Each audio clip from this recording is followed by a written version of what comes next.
Você sabia que a cada ano milhares de vidas são interrompidas antes mesmo de nascer?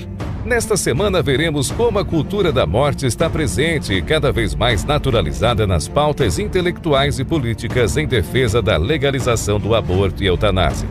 Além disso, vamos refletir sobre como a cultura de morte permeia a nossa sociedade e qual é o nosso papel enquanto Igreja de Cristo nela.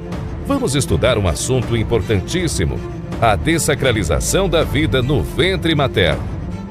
Você e sua família precisam aprender essas verdades a partir de uma perspectiva bíblica.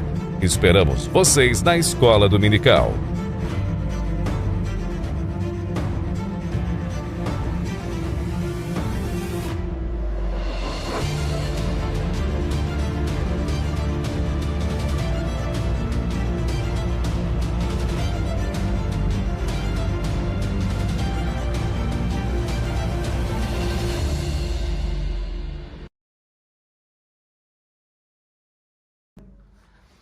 A paz do Senhor, queridos. Estamos aqui mais uma vez para o nosso momento de Papo de Escola Bíblica Dominical. Hoje já vamos estar adentrando aí a lição de número 5 e hoje para comentar e explanar essa aula justamente com aqui está o nosso irmão, o presbítero irmão Jonas. Irmão, seja muito bem-vindo, Deus abençoe, obrigado pela sua disponibilidade. Fique à vontade, faça sua apresentação. Olá a todos, a paz do Senhor a todos. Para mim é gratificante estar aqui nesse momento, junto com o presbítero Eduardo. Agradeço a Deus, agradeço a vida dele pelo convite, ao Carlos que está aí cooperando na produção deste vídeo. E sou grato a Deus, pois neste momento, onde nós vamos ouvir um pouco mais da palavra de Deus, é um espaço aberto onde a gente só tem a agradecer. Parabenizo aí toda a direção aqui da Igreja Sede, o pastor Irinei, o pastor Luiz Francisco, o evangelista Regis, o presbítero Samuel, que fazem parte da direção da Escola Bíblica, aonde juntamente com o presbítero Eduardo, colocaram esse espaço aí no podcast para estarem tratando assuntos concernentes à lição bíblica da Escola Dominical.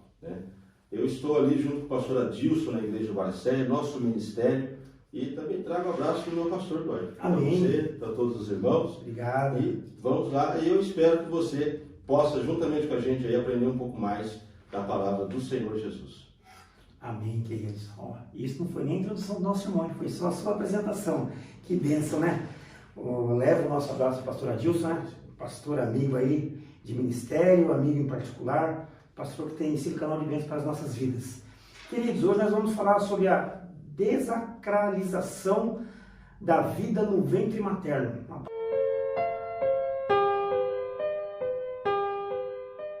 Palavrinha um tanto quanto difícil, né? Desacralização da vida no ventre materno. E o textuário dessa aula ele está lá em Lucas, no seu capítulo 1, e o versículo de número 31, que ele vai nos dizer assim: eis que em teu ventre conceberás e darás à luz a um filho, e por-lhe-ás o nome de Jesus.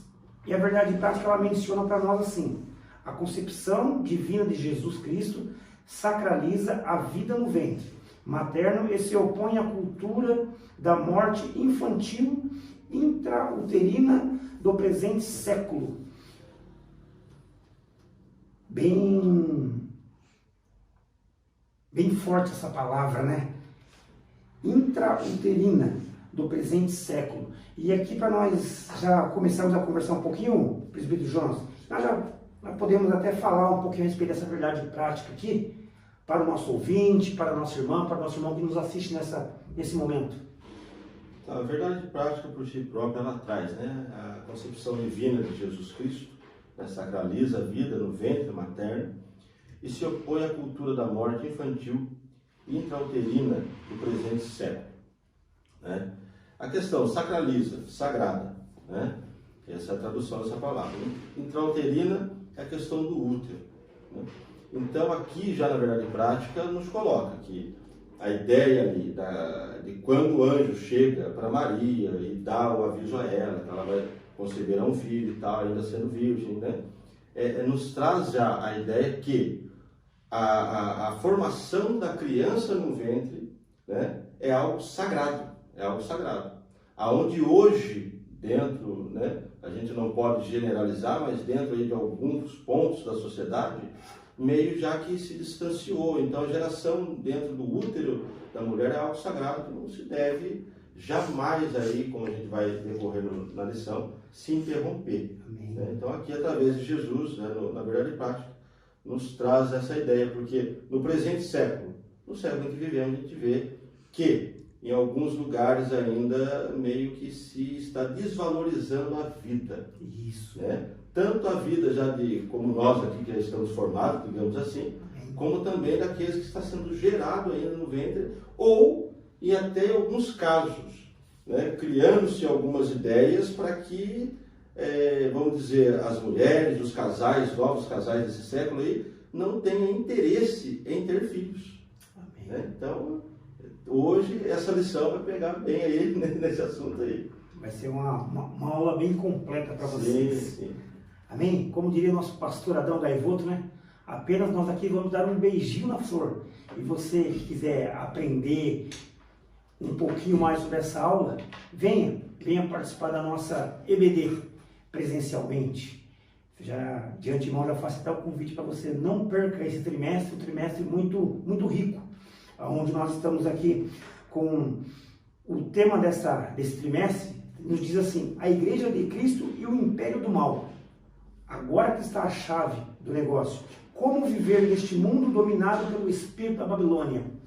Você vai aprender a como viver neste mundo dominado por esse espírito maligno, aprendendo aqui, juntamente conosco, na nossa Escola Bíblica Dominical. Venha participar, vai ser uma bênção para você e para toda a sua família. Vamos já adentrar aqui na introdução dessa aula, que aqui o pastor Douglas Batista, né, ele nos direciona da seguinte maneira: um dos desdobramentos da filosofia pós-modernista em nossa sociedade pode ser observado na crescente defesa da legalização do aborto no Brasil, pelos setores intelectuais e culturais. Apesar de 87% da população se denominar cristã, segundo o último censo do nosso IBGE. Ele continua dizendo: tal contradição é alarmante, já que sob a ética do cristianismo e da palavra de Deus, a vida criada por ele é sagrada, desde o momento da concepção até o seu último suspiro de vida. Já bem como o nosso irmão João falou, né? Que desde o ventre já é sagrado, né? E ele continua dizendo assim, ó: Deus é o autor supremo da vida. Isso está lá em Gênesis, no seu capítulo de número 2 e o versículo de número 7. Para você que queira procurar algumas referências bíblicas aí, né? Já vai anotando essa daí, ó. Gênesis capítulo 2 e versículo 7. Por isso as escrituras a valorizam desde a concepção no ventre materno. E ele continua dizendo: a ideia progressista que reivindica ao ser humano a autonomia sobre a vida afronta a soberania divina. E hoje, eu e o presbítero aqui, o irmão Jonas, vamos comentar a respeito da concepção sobrenatural de Jesus Cristo, a apologia à ideologia da cultura, da morte e o conceito da sacralidade da vida no útero materno. Amém, queridos? Essa foi somente a introdução. Agora o irmão Jonas vai começar a fazer a sua explanação da aula aqui, a partir do tópico primeiro. Irmão, fique à vontade. Sim. Então, aí já no tópico primeiro aí, que nos fala sobre a concepção de Cristo, né? Aí no primeiro ponto, o anúncio do nascimento. O que a gente falou um pouco já dentro da verdade prática, né? Quando o anjo chega a Maria, né, e fala que ela vai conceber um filho e tal, é já uma promessa que está lá em Isaías, né, no seu capítulo 7 e o versículo 20, o versículo 14, né, Isaías capítulo 7, versículo 14, que diz: portanto, o mesmo Senhor vos dará um sinal, eis que a Virgem conceberá e dará à luz um filho, e chamará o seu nome Emanuel. Está lá em Isaías, no seu capítulo 7, versículo 14. Então não foi algo assim que Deus resolveu ali na hora de acontecer, não. Já era algo que estava programado, já estava dentro do querer de Deus. Amém. Princípio para isso e para as nossas vidas. Nada acontece, Deus mudou, agora Ele quer... Não. Tudo tem um querer, tudo já tem um propósito de Deus sobre a nossa vida. Então, quando acontece isso, o que nós entendemos? Houve ali a preocupação de Maria, que ela já estava prometida para José, né? Então, aí uma virgem chegar para seu noivo, né? Dizer que o anjo chegou a ela, disse que ela vai gerar um filho, ela não ia conhecer o varão, né? Aí o anjo ainda dá referências para ela, né? Quais? Né? Você vai aí encontrar com a sua prima Isabel, né? Que já é de idade, né? Idade avançada e também infértil, estéril, né? E ela também está esperando uma criança. Então a gente entende aqui, irmão Eduardo, e a todos que estão nos ouvindo, que, né, na ideia da concepção de Cristo, dentro da lição, nos mostra o quê?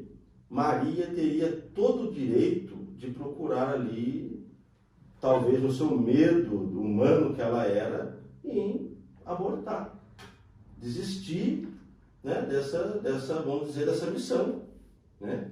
Só que daí a gente vai lá em Êxodo, no capítulo 21, no versículo 22 e 23, que nos traz uma referência muito grande, que o texto fala a respeito do quê? Se um homem pelejar contra outro, e dentro da peleja ferir alguma mulher, e esta mulher, estando grávida, e ela vier perder a criança, aquele homem que feriu a mulher, também ele é sentenciado à morte. Então, e também nos traz a referência que a mulher que, no caso, abortasse naquela geração, no tempo bíblico, vamos dizer assim, também ela era sentenciada à morte. Então, a questão do aborto não é hoje nós não aprovamos o aborto, não é isso. Sempre foi colocado aí, dando a preferência à vida, né? Dando preferência à vida. Então, a concepção de Jesus foi essa. A ideia que nós entendemos aqui foi essa. Maria, como eu e você, nós temos o livre-arbítrio. Mas ela manteve, claro, como ser humano que ela era, ela teve a sua preocupação. José também, quando foi avisado, teve a sua preocupação. Porém, manteram-se na posição.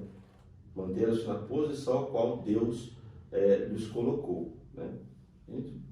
Dentro desse ponto, né, que a gente consegue aí entender com mais clareza, né? Amém.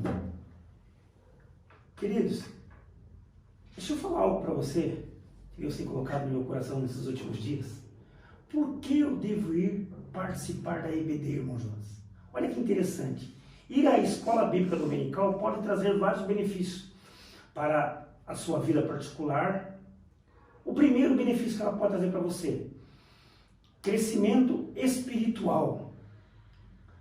Olha que interessante, através do estudo da Palavra de Deus, você pode crescer espiritualmente e aprofundar o seu relacionamento com Deus. Na onde que eu peguei essa referência? Vai lá, em 2 Timóteo, no seu capítulo de número 3, o versículo de número 16 e 17. A Palavra de Deus vai mencionar assim, ó, que toda a Escritura é inspirada por Deus, é útil para o ensino, para a repreensão, para a correção e para a educação na justiça, para que o servo de Deus esteja perfeitamente capacitado para toda boa obra. Devagarzinho eu vou trazendo algo especial para você no decorrer dessa aula aqui, irmão Jonas. Fica à vontade mais uma vez. A gente falou um pouco, onde entra também a questão da miraculosa concepção, né? Onde eu falei a questão, onde entra Isabel, está dentro do assunto que a gente tratou.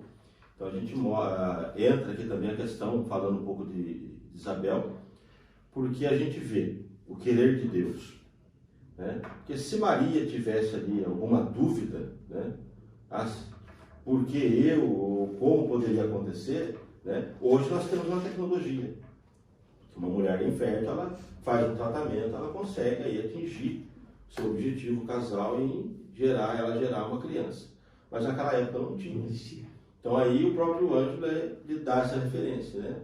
Isabel, sua prima, também está esperando uma criança e tal. Então a gente vê, poxa, espera aí, Maria, virgem, gerando uma criança, ter uma criança, e Isabel já de idade e ainda estéril, né? Se ali no momento Maria achava impossível, ela sendo uma virgem, né, gerar uma criança, conceber uma criança, então aí Deus, né, mostra para ela que o impossível, duas vezes aí, pois Isabel já de idade estéril, também estava gerando uma criança. Então nós vemos desse ponto que para Deus nada é impossível, né? Para Deus nada é impossível. Aí, Eduardo, tem a questão da bênção do nascimento, né? Que é um outro ponto aí. Eu até marquei aqui, quero compartilhar com os irmãos. A vida ela é gerada, né? E ela é um milagre. Está lá em Eclesiastes, né? No capítulo 11, versículo 5. Porque se a gente parar um pouquinho para entender a ideia da vida, a mulher hoje ela gera criança.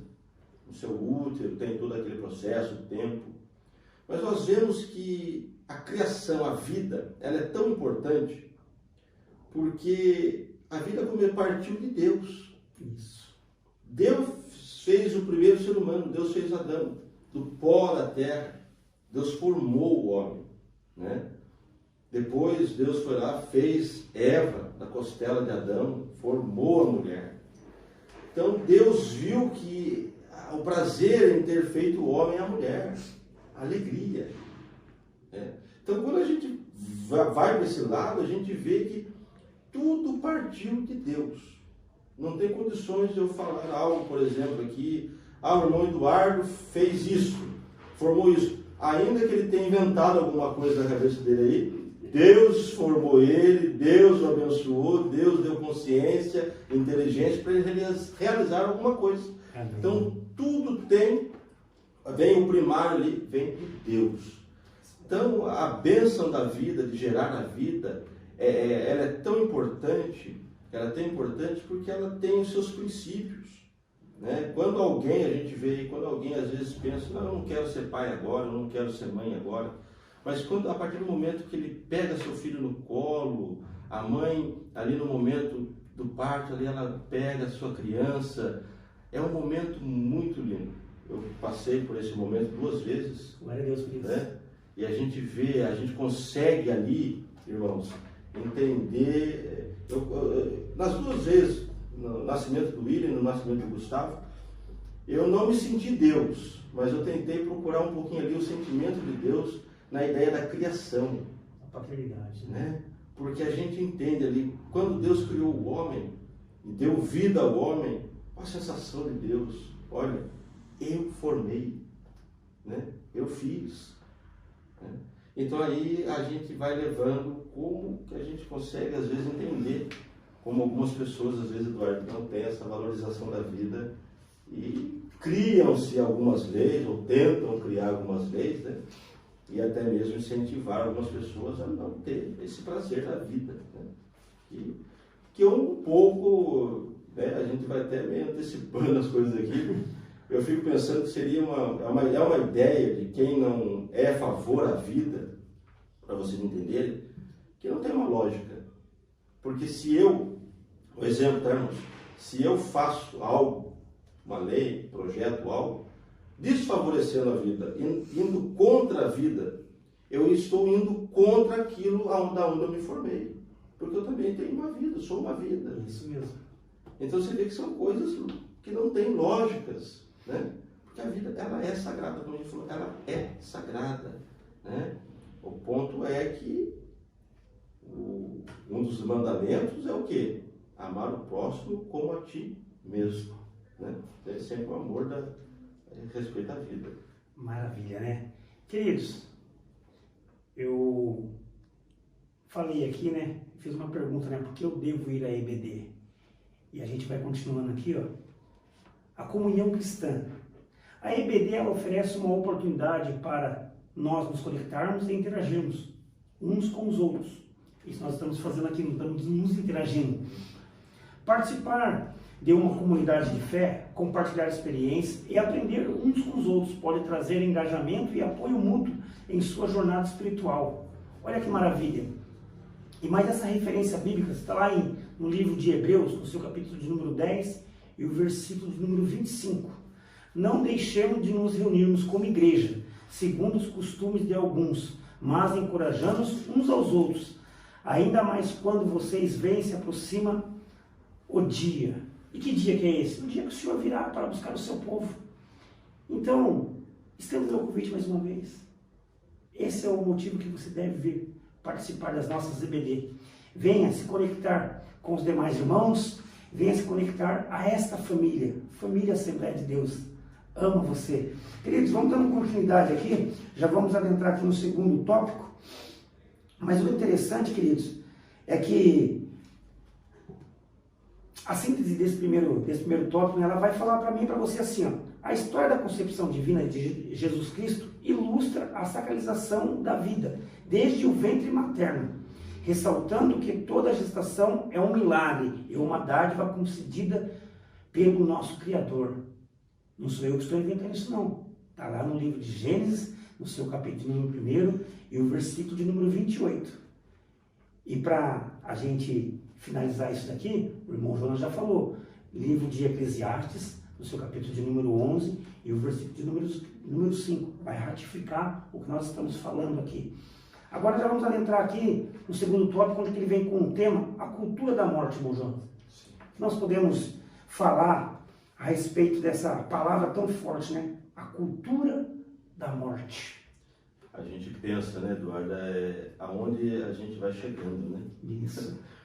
Temos aí tantas culturas, hoje falando sobre a cultura da morte, né? Algo aí, né?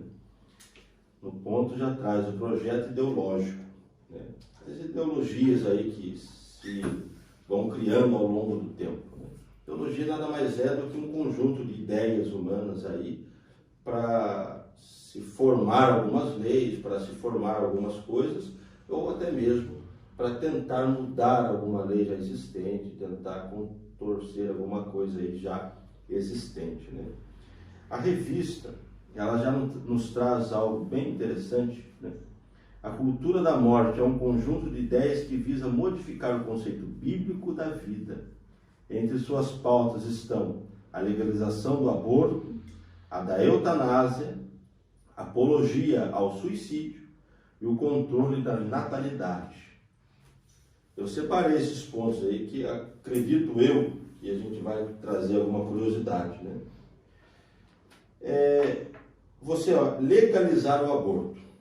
Como a gente falou aqui, aborto é interromper uma vida.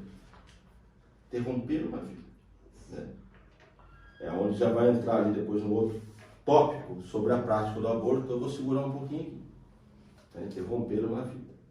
Agora vocês olham a importância e a seriedade que está se movendo aí no nosso Brasil, podemos dizer assim, em se dizer que está se formando ideias para se legalizar aborto, eutanásia, né? Apologia ao suicídio e controle da natalidade. Eutanásia é que é aplicado quando alguém acha que a pessoa já não tem condições de viver mais, por questão de saúde ou por alguma razão que venha entender, vai lá, faz a prática da eutanásia e é tirar da vida da pessoa, né?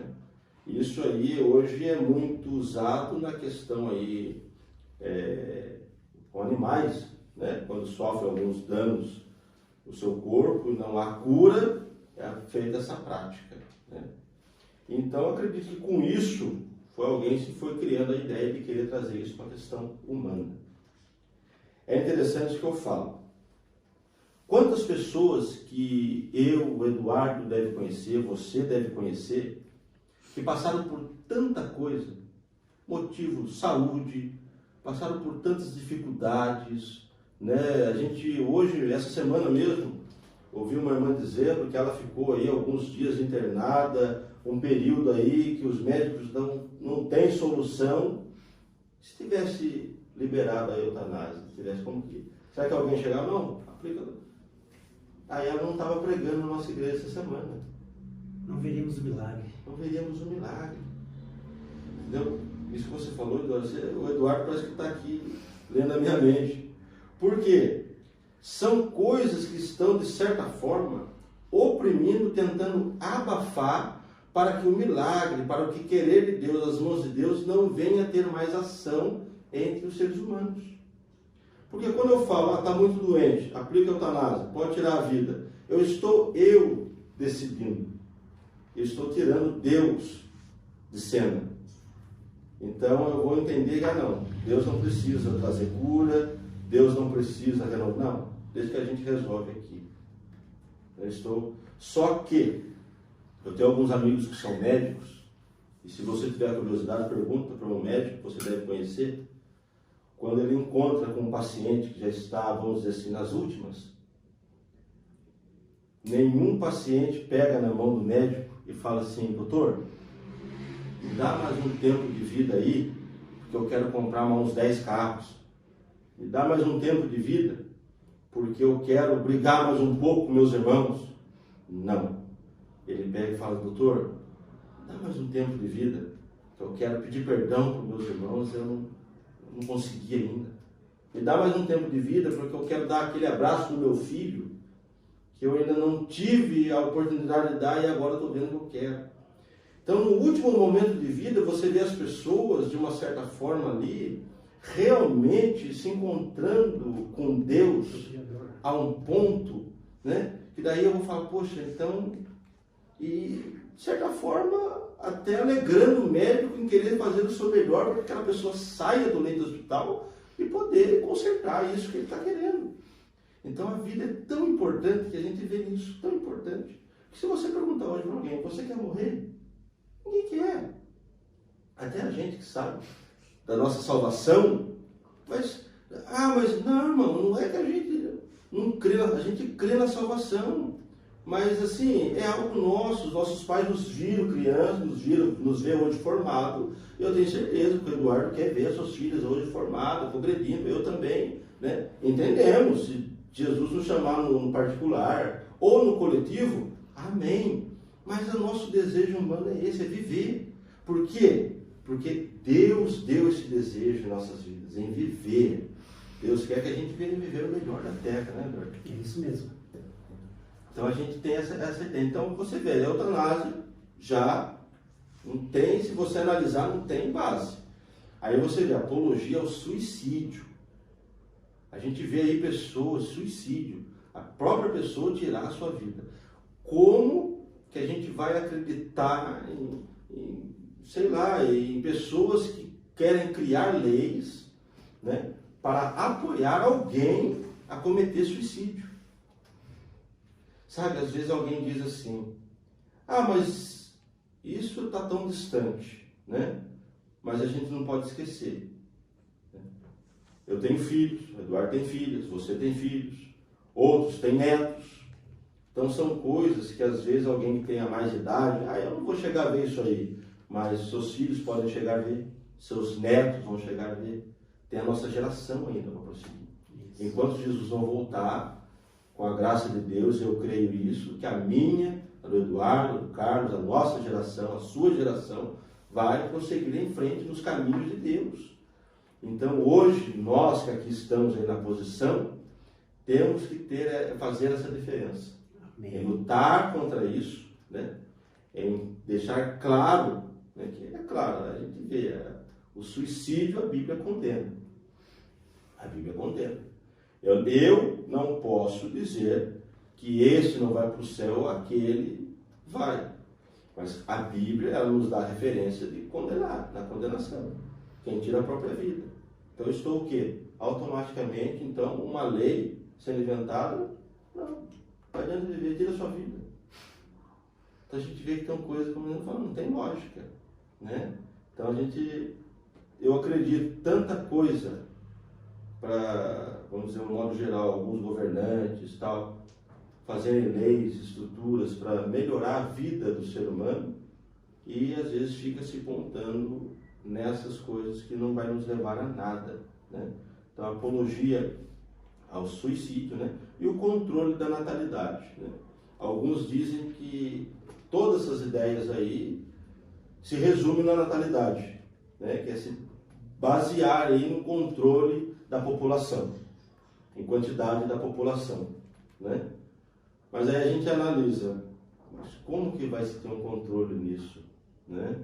Tirando vida? Não tem condições, né? É a mesma coisa quando alguém fala, não, vamos aí economizar dentro de casa. Mas você nunca economiza daquilo que te faz falta, né? Se você consome algo a mais que você ali se alimenta em casa, você não vai deixar aquilo faltar. Então, se a vida é dada por Deus, e eu chego e falo, não, vamos ter um controle, vamos aí começar a exterminar alguns seres humanos aí, para a gente abaixar o número de população, então, não tem base. Se começa por onde? Vai se começar por mim? Vai se começar pelos mais velhos? Pelos pequenos? Então, são coisinhas, são leis aí que são inventadas, colocadas, né, para se tentar chegar a um ponto. Eu acredito que não vai se chegar a tal ponto, porque nós temos, graças a Deus, pessoas aí cristãs, né, dentro do Congresso, dentro aí dos parlamentos, aonde estão aí lutando pelo povo cristão, lutando aí em favor à palavra de Deus. Amém. E isso, bem lembrado dessa última fala sua agora, que eu me recordo que na primeira aula, na gravação com o nosso evangelista Simão Regis, ele mencionou que, graças ao Senhor, né, foi dando estratégia para os nossos líderes aí, e nós temos uma bancada ali hoje nos parlamentos, uma bancada evangélica, uma bancada cristã atuante, ou seja, que ainda zela pelos valores doutrinários bíblicos. Louvado seja o Senhor por isso. Irmão João, para a gente dar uma continuidade aqui, já no segundo tópico, sobre o direito sobre o corpo, aqui ele traz um slogan bem forte, né? Meu corpo, minhas regras. O que nós podemos mencionar ainda sobre isso? É interessante porque é que a gente vem tratando, né? Hoje se coloca aí, né, Eduardo, se inventa muita coisa para querer se distorcer a palavra, né? Tudo bem, meu corpo, minhas regras, né? Como se coloca hoje por aí. Mas a gente entende, né, como diz a palavra, né? Nós somos o quê? Templo do Espírito Santo, né? Templo do Espírito Santo. Algo bem assim, acredito, claro para a gente, nós somos casa do Espírito Santo. Hoje, o Espírito Santo habita em você, habita em mim, nosso corpo. Então, vamos imaginar o Espírito Santo como ele é uma pessoa. Ele habita em nós, que somos a casa. Aí eu digo, como que você gostaria que alguém tratasse a sua casa?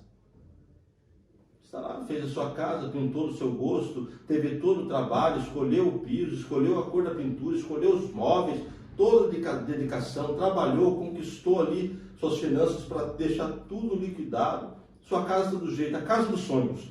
Aí entra o Eduardo lá na sua casa. Na sua casa. Aí a gente começa a mão suja, põe na parede. A gente vai mexer em alguma coisa lá, quebra uma torneira, né?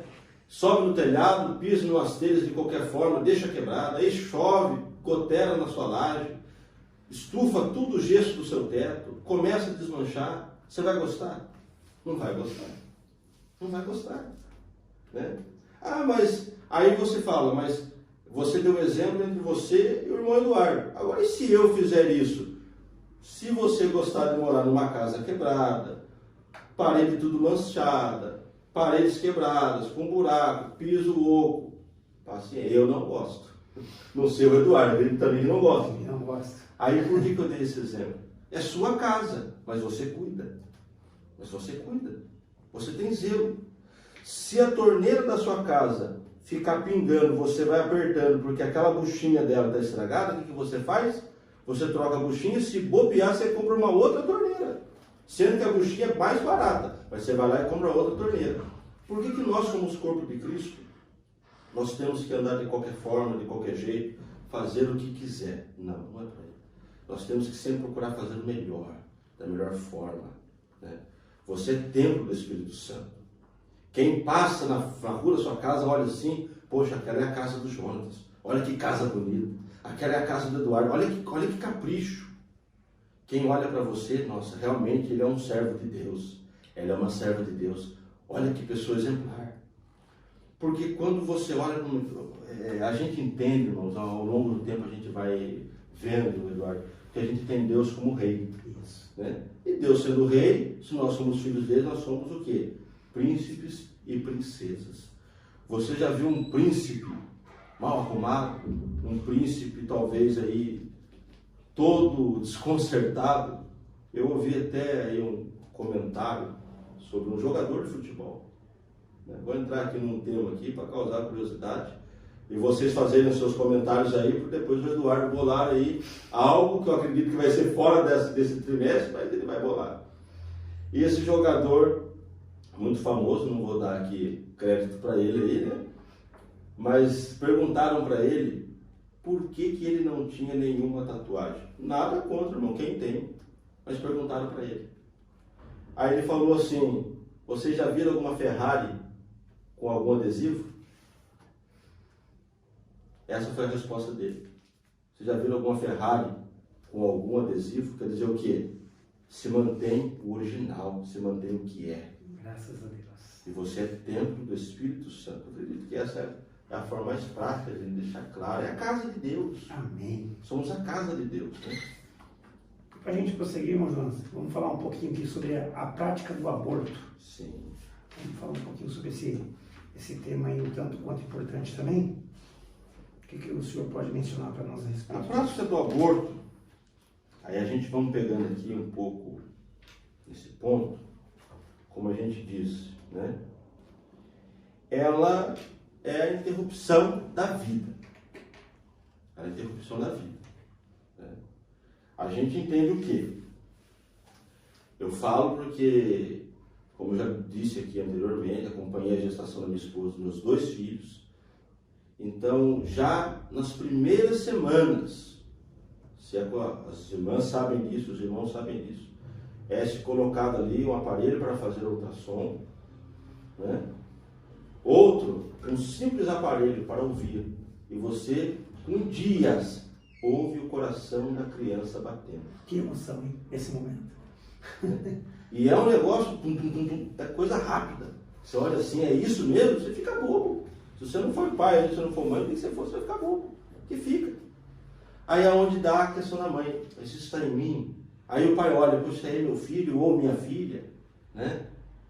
Então, aí, lei se coloca, não, mas ainda não formou, não tem formação, etc e tal, pode praticar o aborto, né? Através de um remédio, né?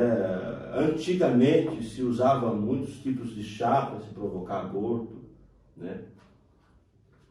Então, a gente vê que é interromper uma vida, é tirar uma vida, né? Ainda que não tenha assim, uma formação no corpo, ao qual a gente conhece, mas já tem um coração batendo, um coração funcionando, né?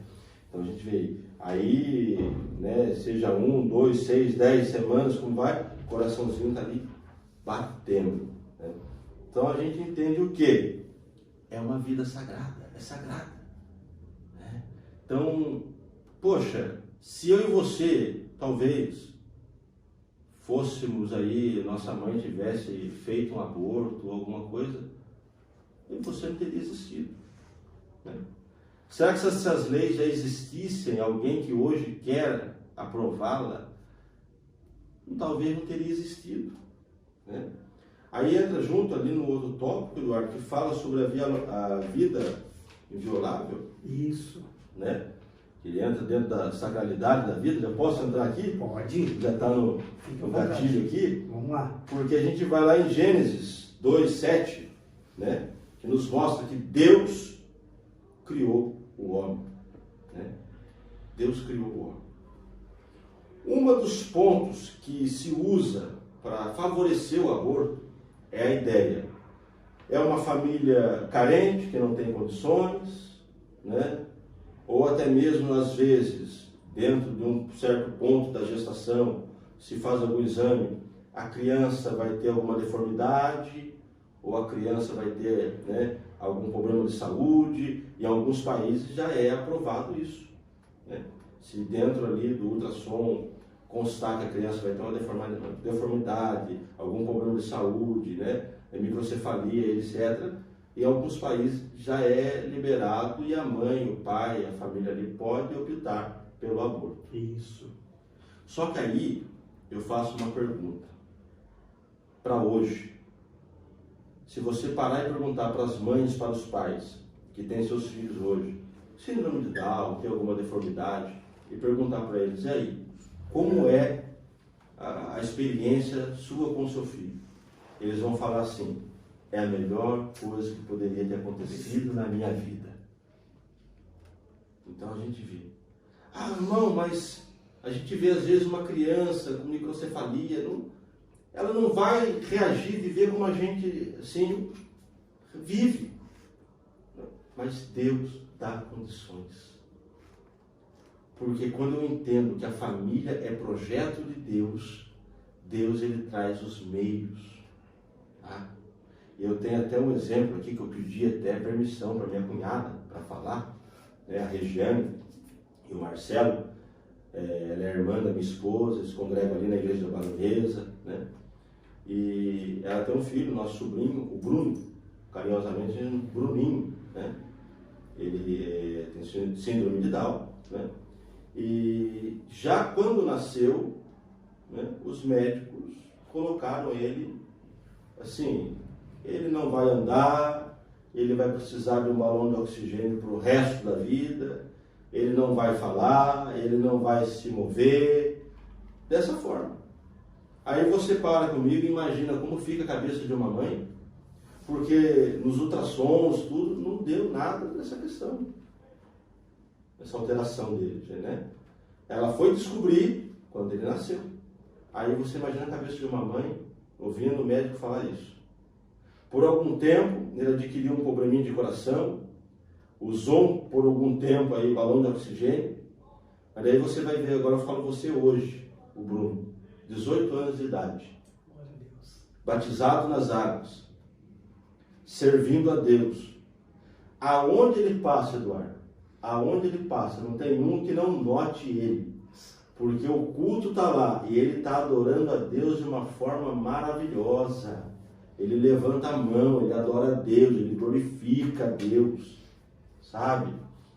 Às vezes, se alguém tiver, como diz nós pentecostais, né? Se tiver alguém frio do lado dele ali, ele motiva ali, aquece quem está do lado.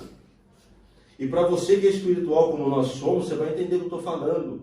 O culto está acontecendo, o Bruninho levanta, e às vezes ele vai até uma pessoa, ele põe a mão na pessoa e ele ora do jeito dele. Mas você vê a pessoa chorando, quer dizer o quê? O Espírito Santo, Deus usa ele. Tá? Uma criança que não ia andar, ia ficar no balão de oxigênio, não ia ter condições de fala, né? Hoje anda, respira sem a ajuda de nenhum aparelho, fala, adora a Deus, vai para a escola, tem a sua vida. Né? Alguém pode às vezes não concordar comigo, mas dizem, né, que eles são diferentes da gente. Quem diz que a gente que é o jeito certo? Não é verdade? Quem diz que a gente é o jeito certo? Só porque talvez somos em maiores números? Isso. Né?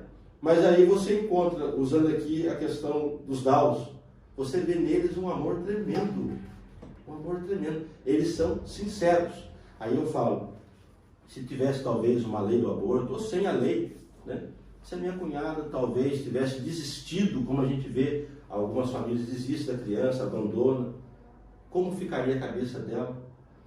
E hoje, se você perguntar para ela o que eu fiz a pergunta, ela vai falar, o Bruno, é claro, tem outra filha, que é a Brenda também, nossa sobrinha, uma menina maravilhosa, mas se você falar a relação do Bruno, ela falou assim, não, foi um presente de Deus na minha vida. Meu Deus, né? E os nossos filhos são presentes, né? E os nossos filhos são presentes. Aí dentro, trazendo aí a questão do aborto, já na questão da vida inviolável, a gente vê que com a vida, porque essa lição ela retrata a vida. Né? Isso. Então a gente vê que com a vida não se deve brincar. A vida é algo sagrado. Por mais poder que um ser humano possa ter, ele não pode, não tem autorização de maneira alguma de Deus para tirar a vida ou incentivar alguém a tirar a vida. Amém. Na verdade, a palavra-chave de toda essa nossa lição aqui, a lição de número 5, a palavra-chave ela é a vida. Queridos, só para a gente não deixar nenhuma arestazinha aberta aqui, vamos continuar parando elas, eu fiz um convite para você no início, né? Por que eu devo ir à EBD? Aí eu falei que por causa da comunhão que você vai ter com os irmãos, você vai estar interagindo com os irmãos, né? E a aplicação prática disso. A EBD não é apenas ensina os princípios bíblicos, mas também oferece oportunidades para refletir sobre como nós devemos aplicar esses princípios bíblicos aprendidos em nossa vida diária. Isso pode nos ajudar a viver de acordo com a vontade de Deus e tomar decisões baseadas em princípios sólidos.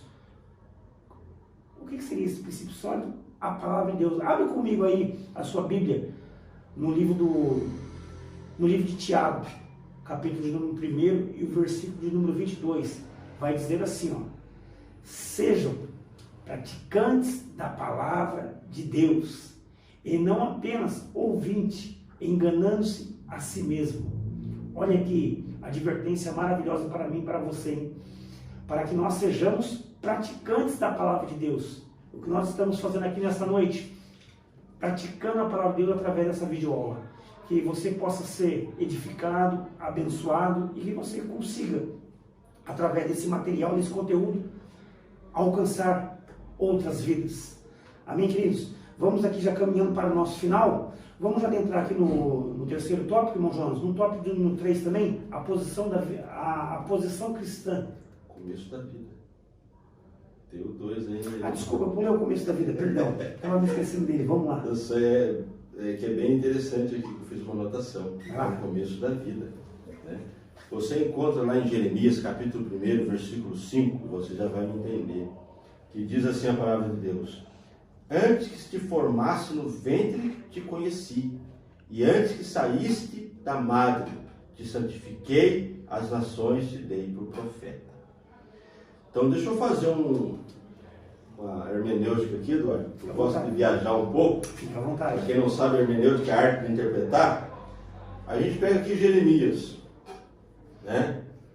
Dentro da lição você já entendeu. Antes que te formasse, já te conheci. Né? E antes que saísse do ventre, quer dizer o quê? Antes que você nascesse, já te santifiquei e as nações te entreguei por profeta. Aí você vê aqui em Jeremias, então você vê lá conjunto aí com o id, né, de Jesus. Profeta, Deus dá para ele e ele transmite para o povo. Né? Aí você fala, mas o id não é para o missionário? Sim, sim. Mas também você pega de Deus e leva também para o povo. Tá? Então é alguém que diz, mas era no Velho Testamento, mas no Novo também você se inclui nisso. Tá? Então a gente vê, antes que te formasse, quer dizer o quê? Antes do seu pai e da sua mãe nascer, Deus já conheceu você que seria filho deles. Então o nascimento, como o começo da vida, o nascimento, o começo da vida, andam juntos, já está ali no começo. Então quando eu falo, né, e a gente volta ali, em interromper uma vida, Eduardo, eu estou falando em interromper propósito de Deus na terra. Cada um de nós temos um propósito de Deus. Enquanto eu e você respirarmos, Deus tem um propósito na nossa vida. O dia que Deus achar por bem que nós já concluímos aquilo que Ele tem para nossas vidas, Ele nos leva. Então eu fiz uma anotação aqui, por base aqui, para a gente entender um pouquinho a fúria do inimigo. Se eu estiver errado aqui, vocês me atualizam aí. Mas por base aqui nós temos 185 milhões de cristãos no Brasil. Cristão é todo aquele que crê em Jesus. Jesus, o Salvador, Filho de Deus. Aqui esse que professa essa fé, ele se torna um cristão. Tá? Então deixa eu deixar bem claro, porque às vezes algumas leis nos atacam no sentido os evangélicos. Tá? Só que católico também professa a mesma Bíblia. Né? Os livros que eles acrescentam a mais e tal, é outra coisa, porém se você pegar uma Bíblia católica, ela vai trazer as mesmas formas de linguagem onde nós temos aqui, principalmente nos evangelhos. Ela também vai trazer a questão do nascimento de Jesus, Jesus Salvador, Filho de Deus. Então, todo aquele que crê em Jesus, tem Jesus como Salvador, ele se encaixa na questão cristã. Nós temos, na média, 185 milhões de cristãos. O Brasil é o segundo país com mais cristãos. Só perde para os Estados Unidos, que tem 253 milhões. Aí nós temos uma média no Brasil de 200,203 milhões, né? 62.512 pessoas no Brasil. Então nós temos uma média aí de 18 milhões que não são cristãos. Então a proporção dos cristãos é maior. Então está aí o porquê, a fúria do inimigo em querer abalar o cristão. Porque eu e você a gente luta. Quando eu e você ensinamos os nossos filhos a seguir a palavra de Deus, nós estamos formando cristãos a dar continuidade. E o inimigo sabe disso. E ele sabe que ele vai começar a perder. Então ele tenta, com suas ferramentas, né? Leia aqui, leia ali, um jeito aqui, para tentar abafar, tentar diminuir. Vamos prosseguir aqui, irmão Jonas. Vamos entrar aqui no tópico 3, a posição cristã. Como que a igreja deve se portar diante toda essa situação que nós estamos vivenciando hoje. Olha, essa aí pega o ponto, né? A posição cristã é onde nós temos que ter aí em 2 Timóteo, né? No seu capítulo 3 e o seu versículo 16. Toda a escritura é divinamente inspirada e proveitosa para ensinar, para redarguir, para corrigir, para instruir em justiça. Tá? Aí vamos 17. Para que o homem de Deus seja perfeito e perfeitamente instruído para toda boa obra. Tá? Aqui é o homem de Deus, a mulher de Deus, o filho e aí por diante. Então aqui esse texto a gente já tem por base. A gente já conhece ele, né? Dentro da escritura, né? Ter ela como a base da nossa vida, para corrigir, para conduzir. E nós não podemos, eu acredito, uma das ferramentas que não pode faltar na nossa vida. Oração. Amém. Oração e palavra. Por que oração e palavra? Eu e você, se a gente não estiver aí hoje em um parlamento, aí ser um político, digamos assim, dificilmente a gente consegue aprovar ou desaprovar alguma lei.